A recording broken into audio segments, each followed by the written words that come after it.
let's see what you have in store for the month of May.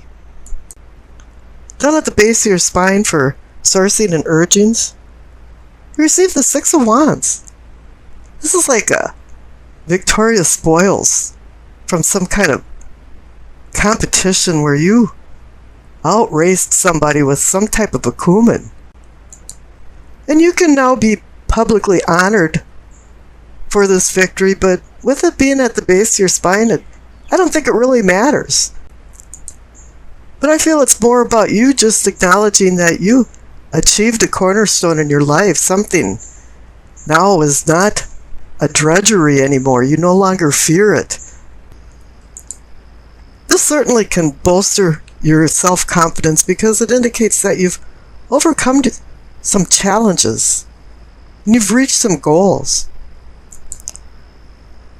And the clarification card is the Nine of Cups, the Wish card. How nice.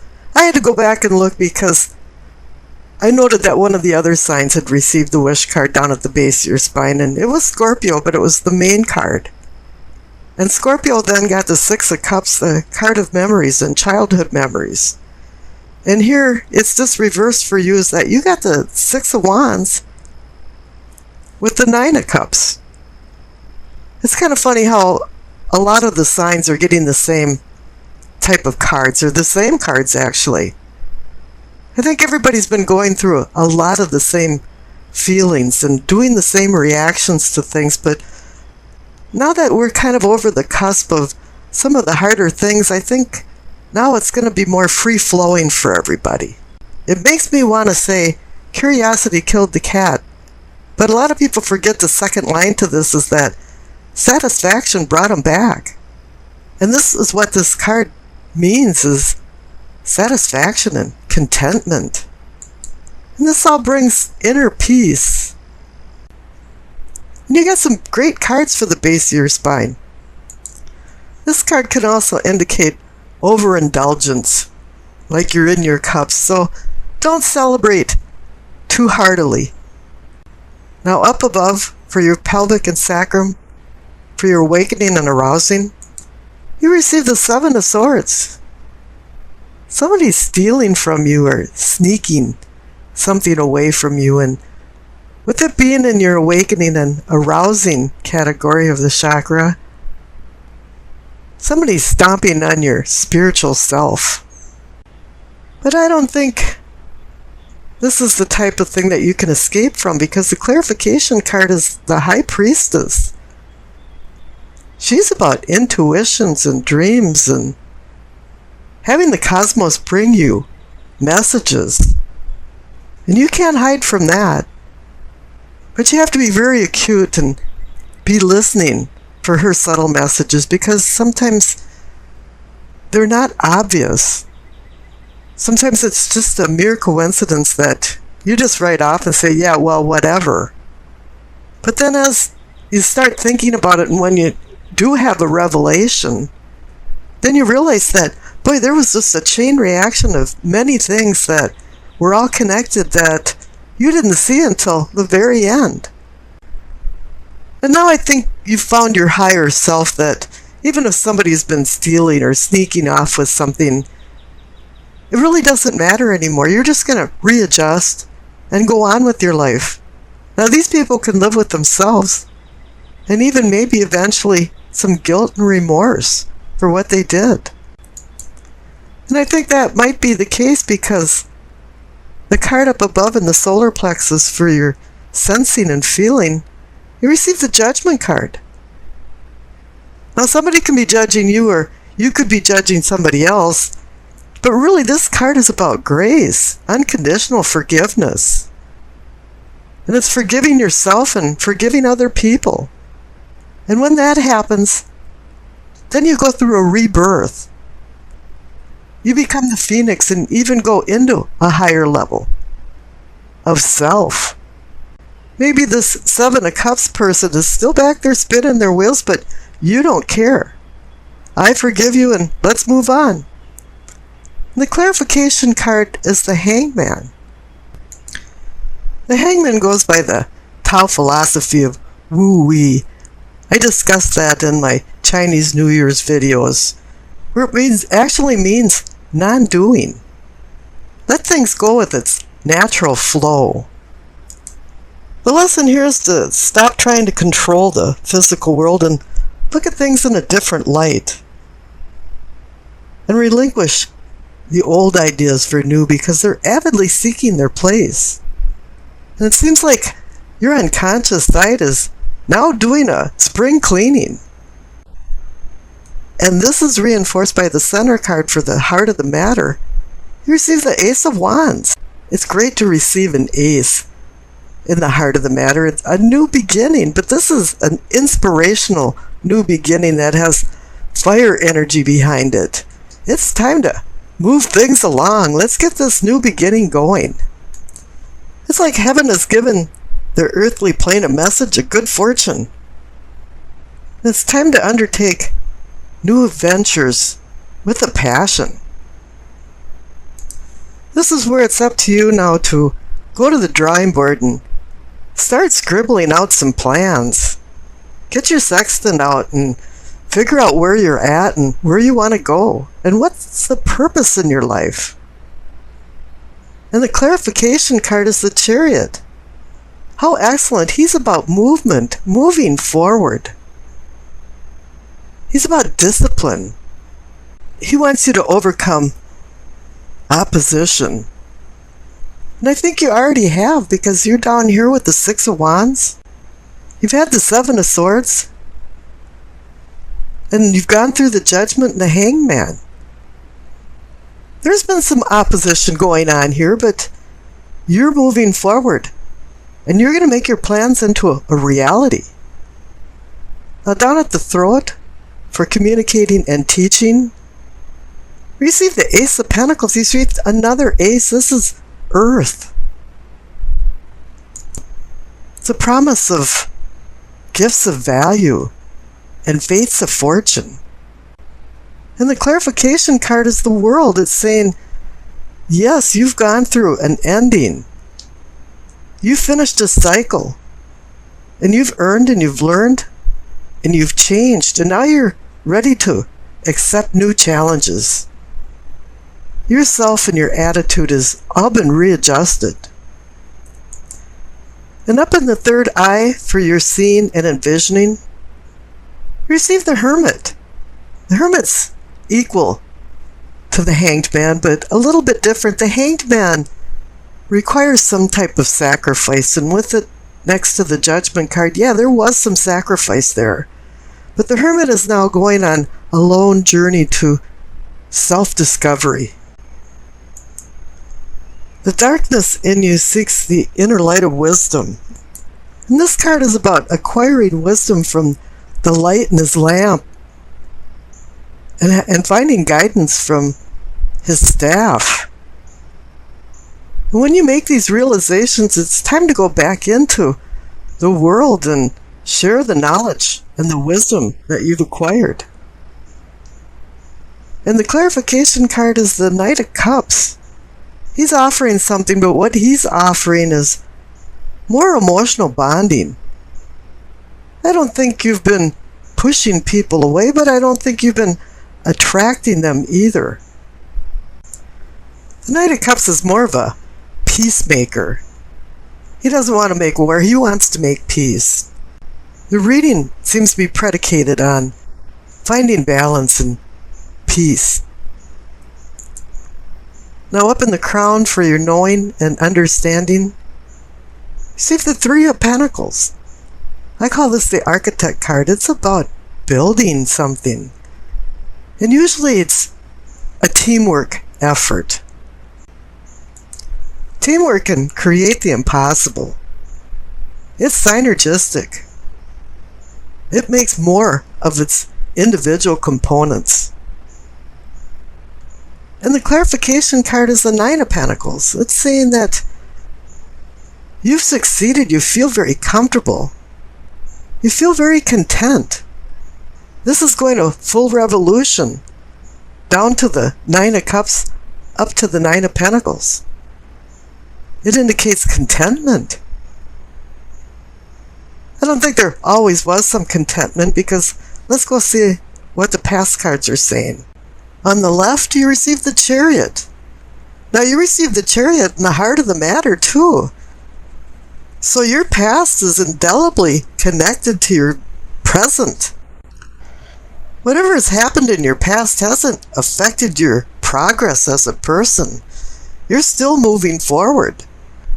But the clarification card says there's been some problems because you received the Three of Swords. This is a heartbreak card. I don't know if there was a breakup or something, but it indicates usually a severing of ties. And I kind of have a feeling that just something in the past broke your heart. I don't think it was the loss of somebody. It could have been. And it set you back and it put you in some type of depression. But it didn't affect your progress, which is wonderful. It's excellent. And you can see that you're going forward when you look at the future cards because you received the Queen of Cups. She's equal, but the minor arcana to the High Priestess. This is where you were blowing things off when people were stealing from you or spiritually hurting you. The Queen of Cups is saying, get in touch with your inner self and your intuition. What's going on here is that the Queen of Cups is connecting your conscious self to your unconscious self through the High Priestess. She asks you a question, do you feel to think or think to feel? You have to get in touch with your emotional self. One thing about the Queen of Cups is that she can give excellent advice, but she can't follow her own advice. And keep that in mind as you're making decisions for the future. Now, the clarification card is the Empress. She's about fertility and nurturing. Here you've got a trifecta of the Empress, the Queen of Cups, and the High Priestess all working together. The Empress wants you to enjoy the material world and the pleasures that it offers, and to give and accept unconditional love. I think these two cards are indicating that there should be a little more attention paid to your family and home, so you can appreciate, enjoy, and celebrate life. And then again, maybe it's telling you to start rethinking things, maybe even your beliefs. Because, you're not going to want to back down. And these people are really coming on strong to you. If you're in the wrong, conceding doesn't mean that you're losing the game. It means that you've found courage and you're a strong enough person to say, yeah, I was wrong. But whatever it is, there is a defensive atmosphere going on here. And maybe you do have some decisions to make or some things to rethink because you received the Two of Wands. And this card is about decisions, planning, balance, partnership. You're looking over the horizon now, realizing that you have a lot of opportunities. And now you have to make some decisions as to which ones you want to accept. And if you accept certain opportunities, are you willing to get out of your comfort zone and do some new things? Not everything's going to come to the couch. You have to get out in the world and start shaking the tree so the fruit fall to the ground. You can think of this as being the captain of your own ship, but you have to prepare for the voyage before you embark. And then again, this card could indicate sudden departures and changes of venue. So maybe you'll decide to move along from something, because this card is about expansion and sometimes even travel. But then again, maybe you're just moving away from the people that you've been combating in the Seven of Wands card. Now the card on the right, the Eight of Wands, is a multi-level card. Maybe you're going to quickly be moving away from the power struggle of what's going on in the Seven of Wands and using the Two of Wands to make a decision to change. However, the Two of Wands has not launched anything. Nothing has gone into motion yet. And the Eight of Wands is now making sure that it will. There's a hazy misma that's being lifted, and you're starting to see things with clarity. Maybe you've been stagnated for quite a while with the Seven of Wands and fighting people, and the Two of Wands just sitting back thinking about where you want to go. But the Eight of Wands now is your ticket to go. Yeah, you're hopping on the train. If you were confused about something, you're no longer confused anymore. And doors of opportunity now are swinging open. Immovable mountains are now movable. And this is a positive change card. And once again, this card can be about travel. Journeys. But maybe it's just the journey of the mind, using your creative, inspirational self to move forward in your inner higher self. Maybe you decided that the trite and unimportant conflicts that were happening with the Seven of Wands is no longer worth it. And you've decided to move on. Okay, now I rolled the dice and you received Taurus, the Sun, in the 11th house. The 11th house is your house. You're a native to the collective citizenship, the cooperative feeling of all. So this brings a little more energy into the party. If you're not in the middle of the collective right now, you're going to be in the middle of it this week with Taurus in the 11th house. Because it's about material, physical, and financial matters. And the Two of Wands is just the card that you need to make decisions for these things. Your herding instinct is really strong, and it's bringing you closer to others to observe the lay of the land and have a feel for where you really want to go. You could lead, follow, or get out of the way this week. And whatever role you take, you have to procure harmonious relationships with self, others, and then the world, in that order. You might have some ulterior motives of using your collective friends for your own gain. But then again, you're going to be the Seven of Wands guy fighting people off with sticks while you're standing on a hill. Privilege and entitlement has to be earned. We all like to feel part of a crowd, but, don't overanalyze this group identity that you're involved in, because you just might analyze it out the other end. And then there's going to be some kind of problems, and once again, more struggles of the Seven of Wands. This week your ideas might be less than conventional and very expansive, and sometimes it might be very difficult for some people to even understand what you're talking about. The Sun in Taurus reminds you that there's form and function to all material things, and the Two of Wands is warning about decisions to acquire things that just make you happy but don't have a lot of service to it, and especially won't hang around for a really long time. You have a stubborn nature this week that is resisting change, and you're having a struggle with uncomfortable uncertainties of change. But here, this is where the Eight of Wands is going to save the day. Ta-da! He comes sliding in to help you overcome the challenges of change and how to deal with them. Property and belongings are not always a security blanket, and they can inhibit your freedom. So sometimes it's best to just let things go. And Two of Wands will help you make that decision. And the Eight of Wands is helping you with these cleansing changes. And I wish you acceptance, peace, and happiness.